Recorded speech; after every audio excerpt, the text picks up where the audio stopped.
I'll be very surprised that we kind of come to a quicker conclusion. I'm the leader of the opposition in the diaspora. I'm not in that meeting.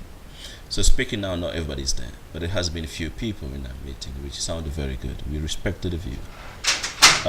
At the moment, we say that the meeting it was very good, conducted by an opposition person who was the governor on a very big province of Congo. But at the moment, coming back to the outcome of the future of the country, I feel like we need to have a lot bit more different approach. So if some of you in the opposition have been left out, who convened the meeting in Johannesburg? But I cannot answer that question because by looking, the person who organized the meeting should be the person to contact everybody to that meeting. We should respond to a way to bring everybody together. This is not time to have a big small group of people working. Let me say something. The person who organized the meeting is someone I know well, Mr. Katumbi. For a few time, I will arrange a meeting with him to see what is happening, to have a lot bit more conclusion on the aspect of his plan. We have a learned history in the Congo where the human rights been historically the top country where there's a breach of human rights in the Congo. We have a learned in the Congo where there has been a proclamation of an individual person trying to lead the Congo whenever they want. We have to change the system. We want to see stability of Congo. We want to see a good management and the leadership. We want to see accountable leaders. We want to have a good strategy of bringing everybody together. Right. Speaking now, the meeting in South Africa, I do appreciate it to say that people have a good view on that. But we have another meeting in London on the 24th of this month. Right, but isn't that where the problem is? When Moise Katumbi is making his own claim, galvanizing those that he believes will be in a coalition with him to support his candidacy. And you in London will also be trying to organize another meeting on the 24th. Is he going to be invited to that? He has been invited. But let me mention this. I think there's something we have to clarify here. We said that there has been confusion in the Congolese opposition. That is not the case. We have a country where the opposition has got different vision. Everywhere on the planet, you will see some people that could be like in the United Kingdom, we have opposition have more than 10 different political parties. Everybody's got the right to say what they want. We got a different view. We got a different plan for the Congo. Mr. Katumbi was the governor of the Congo, and he was working in Mr. Kabila. So I think the history is still there. He's making him the leader of the opposition just because he claimed to be. It's not. That's what we want to see. We are respecting his view, and I do respect what he said. I really want to work with everybody, and we believe that Mr. Katumbi's got potential, which we have to see how we're going to make them work for the interests of the Congo. Right. You have been spoken of as one of those potential candidates. Thank you. And if we go to the Constitution, I want to go to the Constitution of the Democratic Republic of Congo. Yes. Post-Mobutu, post-Laurent Kabila. Yeah. What we have now under Joseph Kabila. Yeah. Now, and establish a few things. Joseph Kabila himself is the only person you have in the DRC who is not eligible constitutionally to run for office in December when elections are due. That's not the case.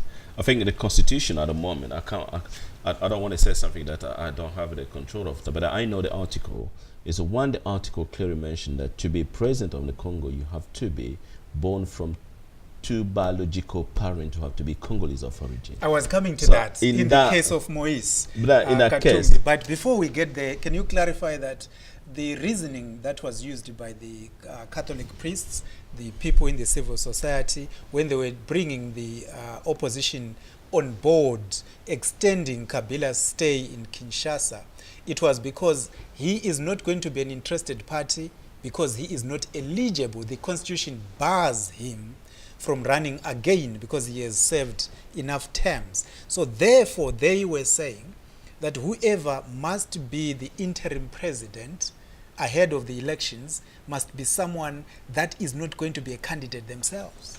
Let me just clarify on that, because I think we got a number of issues that we have to talk about. Number one, when going back to the Constitution itself, I think Mr. Katumbi, what he did, I don't think he's already a president. He just put himself to the position to be eligible. He have to be elected first from the all other opposition party to have him as a leader. So I don't want that as an issue at the moment. We should look in the future of the Congo. We got somebody in the Congo at the moment, Mr. Kabila, who is breaching the constitution. When you mention that Mr. Kabila is not supposed to stand there, he's been forbidden. That's the law. We are not making anything here. Mr. Kabila has been forbidden to stand again as a president in Congo. And that have to apply to everybody. Mentioned about Mr. Katumbi future and probably his intention to lead the Congo. I don't think that is what I have to talk at the moment. Because we got a problem. No, but even if you don't talk about it, is he eligible, given that one of his parents he's got his view. Mr. Katumbi but is he constitutionally eligible to stand? But we go back to the law. Constitutionally, Mr. Katumbi cannot stand as a president. Because his father was Greek? Well, normally, there's a number of issues that will forbid him to stand as a president. You have to demonstrate that he's got all the nationality required, all the adequate information to show the whole Congolese community that he can stand for that. But I don't want to discuss the issue which I don't have evidence. Mr. Katumbi may claim that he's a Congolese.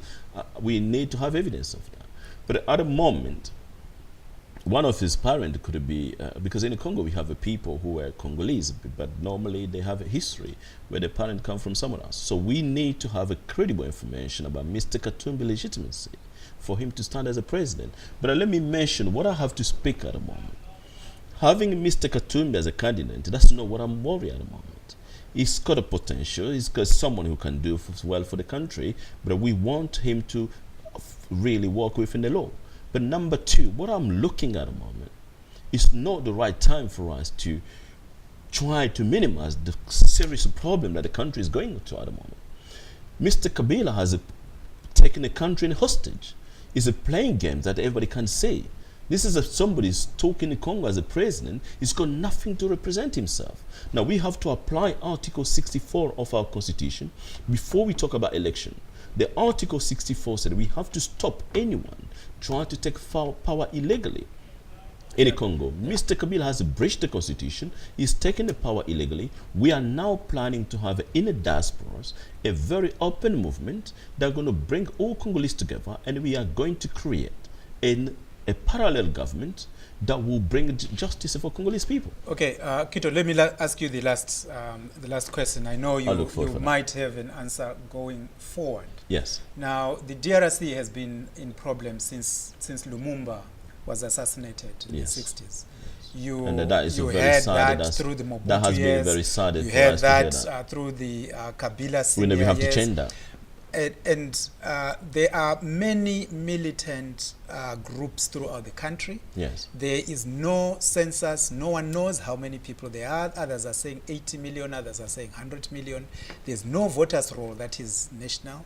So how do you see the DRC having the ability to hold credible elections in December?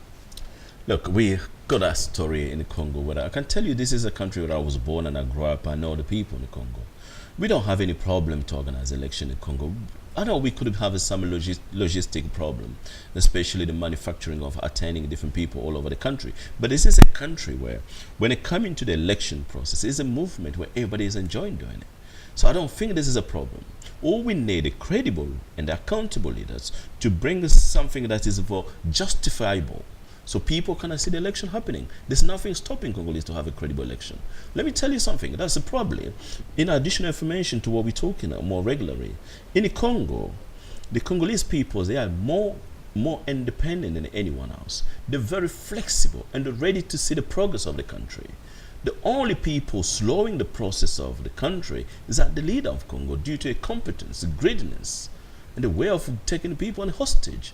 Generation of dictators that we have to see the end of that, and they have a new leadership that will bring a change in the Congo. We're already starting now. I'm leading the opposition in the diasporas, and we got a vision that's going to bring the change and the stability in the Congo. We got a vision that will bring accountable leaders that will show the Congolese people how the country could work with other country and make it stable in our planet.